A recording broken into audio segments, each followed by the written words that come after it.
Hi, what's your name? Adeb. Locks or suits man ako, ikaw ang pipiliin. Single, taken? Taken. May jowa? Ando, oh. Lagot. Anong nagustuhan mo sa jowa mo ngayon? Understanding siya. Basta alam mo yung kahit nagkakamali ako, nandiyan pa rin siya para intindihin ako, ganyan. Hindi siya nagsasawa. Kahit may mga kasalanan ako, tinatanggap niya pa rin ako, iniintindi. Iiyak siya, syempre. Ganun. Tapos magsasorry ako. Basta alam mo yung kahit nagkakamali ako, nandiyan pa rin siya para intindihin ako, ganyan. If you don't mind, can I ask kung anong work ni Karen boyfriend mo ngayon? Actually, applying pa lang siya ng BPO. Meron ka bang estimate? Magkano dapat kinikita niya per month? Siguro, para sa akin, ganun dapat. Money down. Kung magpo-propose siya sa'yo, okay lang ba sa'yo makatanggap ng worth 299 pesos na engagement ring? Oo naman. Kahit anong halaga pa yun, tatanggapin mo. Ano yung gusto mong ideal proposal? Baka pwedeng makwento, ma-share mo sa amin. Sa simbahan ka, kunyari, nagsisindi ng kadila, tapos pagtalit mo, uy, nandun siya. Would you say yes sa proposal niya? Yes. Sasabihin ko yes. Pero hinanap na ako doon. Sige na, thank you na, bye-bye. Hi, what's your name? Liz. Locks or suits man ako, ikaw ang pipiliin. Single, taken? Taken. Anong nagustuhan mong looks, characteristic, ugali ng jowa mo ngayon? About sa looks, may lahi siya, Korean. Maybe sa characteristics is mature enough siya, also understanding. May I ask, anong trabaho ni Koreano? Convenience store, also accountancy.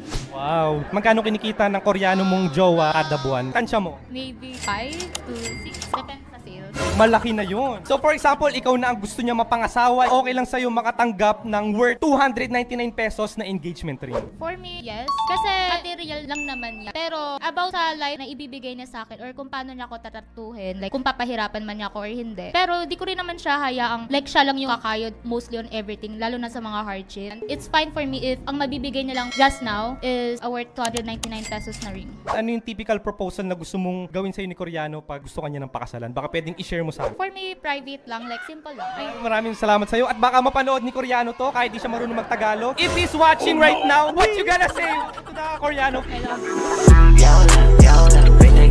What's your name? Chia.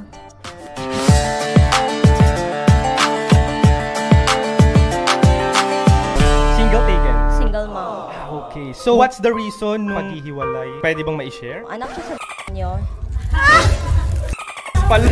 If ever na magmamahal ka ulit, anong hinahanap mong ideal guy? Yung love ako and love yung ano. About the financial stability, how much naman ang gusto mong maging estimate monthly income ng magiging soon-to-be boyfriend mo? 500. Pesos per month? 500 pesos. Ako na bahala. Woo! Okay guys, ito na po nagtatapos ang vlog. Buhayin mo na ako. Payag ka ba or okay lang ba sa'yo makatanggap ng worth 299 pesos na engagement ring? Oo, ako na magdadagdag. For example, ikaw na ngayon papakasalan, ikaw yung idadaling sa altar. Ano yung typical, ideal na gusto mo maging proposal sa'yo? Kami lang dalawa, yung parang intimate. Kumbaga, iyot muna bago proposal, gano'n? Gusto ko nun. Ganito to yung kinikita lang ng mga tambay. I love tambay. Pwede bang boss, pahawak lang nung kapal? Hindi ko naman babawasan eh. Pwede lang sa mukha mo. Oh, go, go, go! Oh! 3, 2, 1.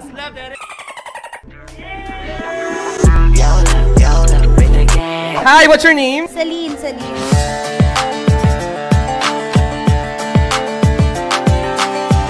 Now my question is, kung magjojowa ka, what's your ideal guy? Good yung attitude, wala sa akin yung mukha. Sa marespeto siya at may plano sa buhay. Titignan mo ba yung financial stability niya? Dapat ba merong standard na magkano yung sweldo niya per month? For me kasi at the age of 22, knowing na ako, independent person ako yung bubuhay sa sarili ko, so dapat matapatan yun. Kasi yung kayang tapatan ko, ano yung sinasweldo ko ngayon? Approximate lang. How many digits? How much? 6 to 7 digits. Grabe! The trending issue right now. Okay lang ba sa'yo makatanggap ng worth 299 pesos na engagement ring? Hindi nagmamatter sa akin yung ring eh. Hindi ako materialistic na tao. So what matters to me is the purpose of the ring. Ang mahalaga doon, may plano siya na makasama ko habang buhay. Basta babawi siya sa panghabang buhay namin, di ba? Anong gusto mong klaseng proposal? Kahit summarize lang. Gusto ko sa mataas na lugar, parang city lights yung view, and then parang intimate lang yung place na yun, ganon. Would you say yes sa kanyang proposal? Hindi ko naman papapasukin ng isang tao sa buhay ko kung hindi naman ako sure.